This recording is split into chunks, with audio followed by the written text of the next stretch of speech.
ഇടതുപക്ഷത്തിന്റെ കരുത്തനായ സാരഥി സഖാവ് ഏറ്ററിന് അരിവാൾ നീക്കതിരടയാളത്തിൽ നൽകി വിജയിപ്പിക്കണമെന്ന് വിനീതമായി അഭ്യർത്ഥിക്കുന്നു.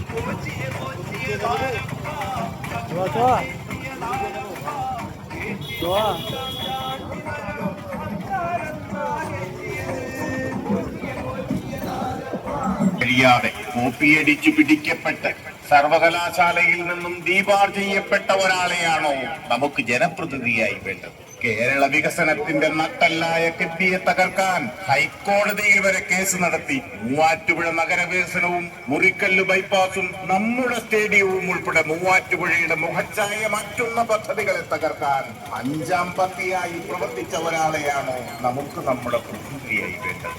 വലതുപക്ഷ മാധ്യമങ്ങളുടെ പിന്തുണയിൽ മുഖ്യമന്ത്രിയെയും കുടുംബാംഗങ്ങളെയും കള്ളക്കേസിൽ കുടുക്കുവാൻ അപകീർത്തിപ്പെടുത്തുവാനും ശ്രമിച്ച് വിജിലൻസ് കോടതിയിലും